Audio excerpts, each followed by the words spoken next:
Shalom, shalom to the nation of Israel. I haven't done one of the camera flips facing me in a while. Through the spirit. Had a couple previous, lined up through the spirit in my head.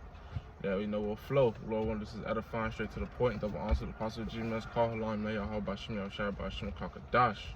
And today we're gonna be discovering the white man.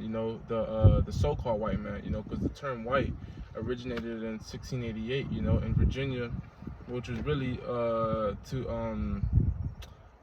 symbolize the nation of Edom as of a pure thing. The same way they're not white, because these pages in these scriptures would be white, right? And their skin is translucent, which also is proved in the Bible. It's also proved by the Rothschilds, having that name, those being like the top echelon of ESAU Edom. The word Rothschild goes back to the word red child, and with their skin being translucent, you can see through them. You can see the blueness of their veins, you can see their blood flow, you can see when they get temper because their bread or the blood shows off forth more. And the word human goes into man of hue, so they have no hue, they have no shade, and that's really a curse, because at some point all of us were dark, And pretty much we're going to identify ESAU Edom through what he does, his characteristic traits, and what's going on today, and who's pretty much moving in his spirit. And really 2/3 of our own people of the nation of Israel are moving in his spirit, especially our women. Our women love this man. They trust in the society. The society makes it very easy for them. They could depend on the welfare. Let's bring out that precept real quick. It really is the whole nation, but our women especially, they get rocked to sleep. They get welfare, just kick daddy at the house. We're gonna let the white man take care of us. Divorce our man. We're gonna take half of it.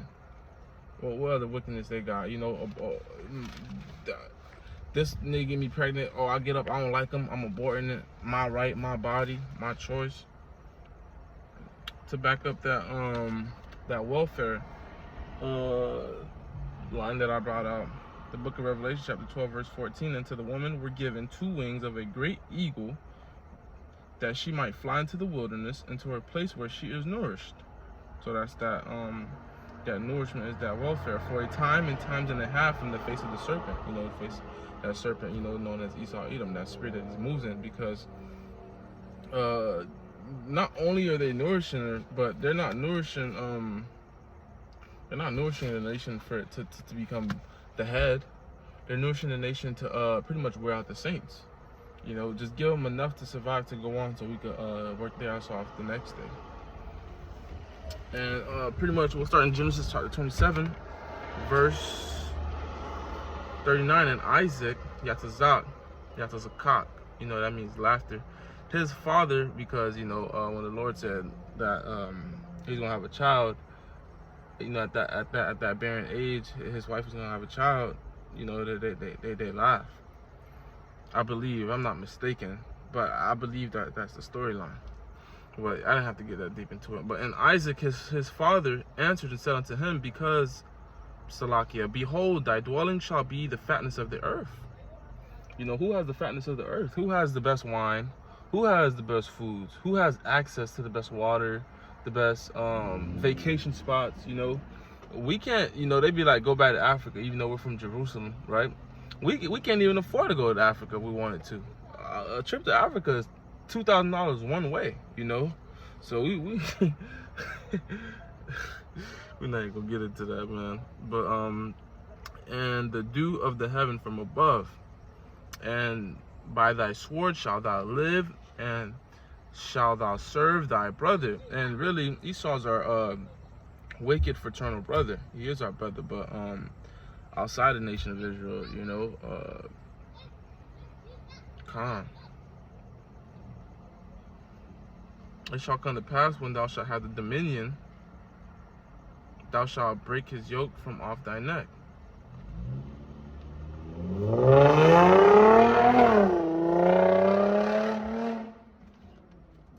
Two-thirds in this kingdom.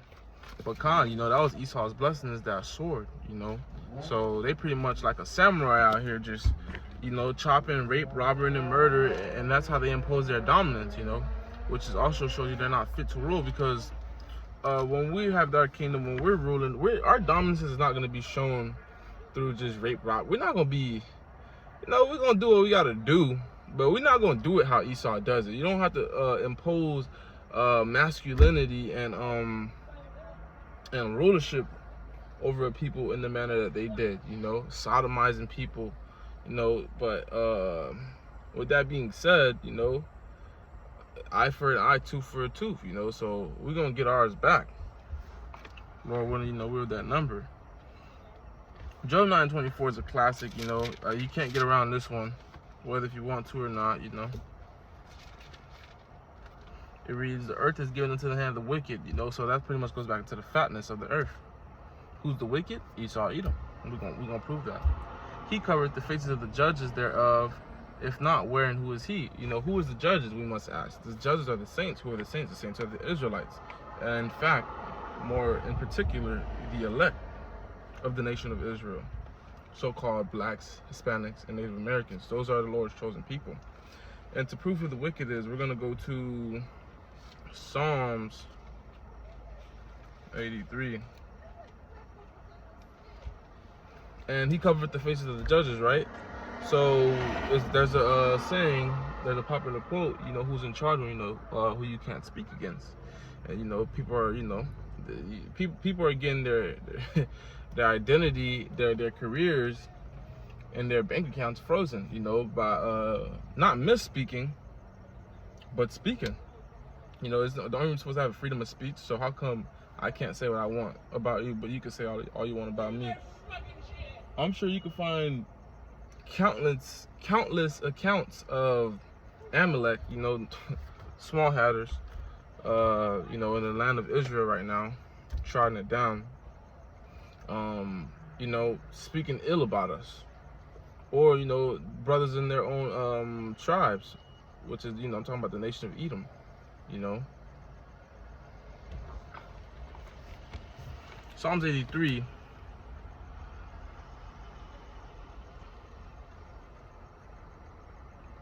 Verse 3. They have taken crafty counsel against thy people and consulted against thy hidden ones. They have said, come and let us cut them off from being a nation, that the name of Israel may no more be in remembrance. So who's coming off to destroy the nation of Israel so that they won't be in remembrance? Who's saying, hey, look, Most High, look, they're not doing what they're supposed to be doing? Who's causing us and forcing us to go off and then blaming, you know, us, you know? Who's doing witchcraft and spells behind doors and wizardry and magicry, you know, doing all this, you know, just mind-blowing stuff to keep us, you know, pretty much down. Don't you know these people go and have these crazy ceremonies, these rituals, because Yahshua Allah, he, Prince of the Power, is so strong, you know, so they got to do everything that they can in wickedness and these chains of darkness, throw demons on us, throwing up curses on the left-hand side, that the prophets may not prophesy, that the daughters of Zion may not, you know, be tender and feminine. But, you know, these are really all the curses. You know, the Lord told us this would happen. So that's the beauty of having this knowledge, wisdom, and understanding. That's why we're thankful. You know, we recite Psalms 51, and we tell the Lord to give us any plague, but the plague of the mind, the plague of the heart, or the plague of the wickedness of women. You know, because we see this thing clear and clear. You know, we understand what's gonna happen before it's gonna happen. Of course, we don't know the day nor the hour. You know, the Lord didn't give us all that, and we don't need to know all that, because we you know, these chains of darkness aren't meant to handle those kind of things. The Lord gives us sufficient according to our spirit, you know, and we really all put it together through a puzzle, you know, through discernment, through visions, you know, through working the course, you know, figuring things out through the spirit. And these things aren't done alone, man. You know, if these things weren't meant to be done, you know, we would have been off the plow a long time ago. Meaning, you know, the works, you know, those who've been doing this thing and toiling this thing, you know, the Lord wants that set up. You know, the Lord gives you pastors according to His heart. Salaki, I may be mistakenly saying that. The Lord gives you pastors according to pretty much to his will. That's what I'm trying to say, but I'm trying to roughly paraphrase it. But I'm gonna get back to the scripture so I can stop ranting. But Lord, when that was received, for they have consulted together with one consent that they are confederate against thee. The tabernacles of Edom, the tabernacles of Ishmaelites, of Moab and Hagarenes, Gebal and Ammon and Amalek. The Philistines were the inhabitants of Tyre. You know, so not only is that, and that's why all the nations are going into captivity. You know, then we say, you know, the wicked is starting with the nation of Edom, because it literally says it in Psalms 83. Verse 6, the tabernacles of Edom. You know, it says it first and foremost, you know, first line. We're not saying that's the only reason that they're the top wicked, but, you know, through history, you know, through time and time, and you know, it's like saving the best for last. The Lord literally saved the worst captivity, the worst rulers, the worst group of people ever, to, you know, pretty much go out with that bang, you know, because that's what movies do. Movies don't end lame, right? But you know, so the sons of men are wicked as well. You know, that's the son of the wicked, and we're the son, you know, so-called Native Americans, Hispanics, and Negroes are the son of the Lord, Yahshua Allah. Verse 12, who said, let us take ourselves the houses of the Most High in possession. You know, that's that blasphemy. That's them putting themselves on the pedestal and trying to do shit. I already know these curses upon us. I can't even do this. That's why I be trying to go next to the water when I do my lessons. Try to go to the ESAU's, you know, land, because I don't know what the fuck going on out here. I gotta keep my head on the swivel. Malachi, we're still proving who the wicked is. Identifying the white man. Identifying the red man.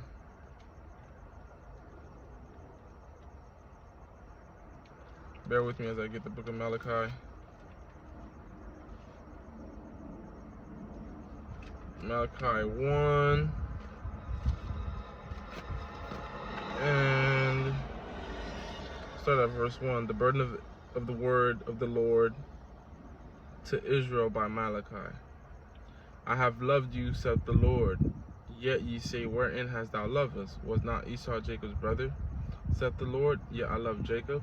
And I hated Esau, and laid his mountains and his heritage waste for the dragons, for the wilderness of the wilderness. So don't you understand that this book speaks about Babylon, which is the house of Esau, Basra, modern day Basra? The Lord's gonna have this place wasted by ICBM missiles, you know, which is the beginning of sorrows, because that's what we're coming into. You know, there's talks and rumors of World War III. So this should be very obvious and visible, even to the to those who may not even have understanding of the scriptures. You should know on a worldly aspect that this place is literally done. You know, I speak to people of the world, and I even see it on comment boxes and social media. You know, people are like, you know, Lord, just end this shit. And that's how we feeling too, you know. Whereas Edom saith, we are impoverished, but we will return and build the desolate places. Thus saith the Lord out of the host, the Lord of hosts, they shall build, but I will throw down. They shall call them the border of wickedness, and the people against whom the Lord hath indignation, which means righteous anger, forever. You know, so that's the wicked for you, man. That's the wicked for you. And another way to identify these fuckers is Cain making that unrighteous sacrifice. I got that vision because I'm trying to make sure I'm on point when I speak. Verse 7 of Malachi 1, ye offer polluted bread upon my altar. Ye say, wherein have we polluted thee? And what ye say, the table of the Lord is contemptible. I should have went into the and if ye offer the blind for sacrifice, is it not evil? I should have went to that word contemptible before I began this lesson, but I didn't know I was going to go to that verse.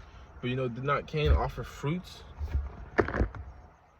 Did not Cain offer fruits, you know,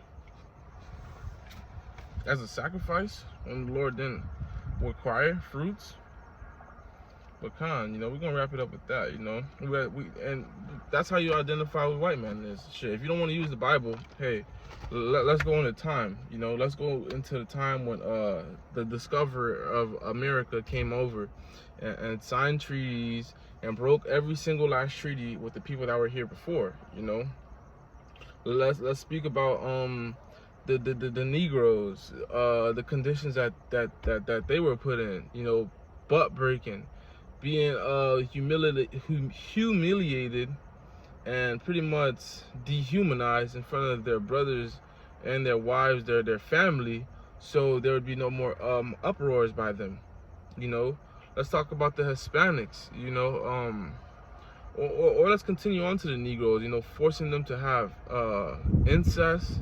You know, these curses, we messed up. Point blank period. We messed up. You know, we're not gonna be doing this in the kingdom. We're not gonna force Esau to have sex with his brother or his sister. Like that's off. Of course we gonna put that rod of iron on them. Don't get us wrong, but this is what I meant in the beginning of the lesson, that they're not fit to rule, and that you don't have to do some of the things that they do to impose your will and your dominance. You know, like your slave master. We're not about to be popping Esau in the butt, man. That's off. That is the wicked. You know, we don't need to go more into. If you don't get it, you're probably an Edomite, you know, or you probably just a 2/3 Jake that has the spirit of Edomite and a Gentile, you know. But Lord is edifying. I don't want to rant on. I want to keep this, you know, straight to the point, edifying, you know. Shalom, Davon, Sabak, GMS, call on Layal Bashim, Shabbat Shim, Dash.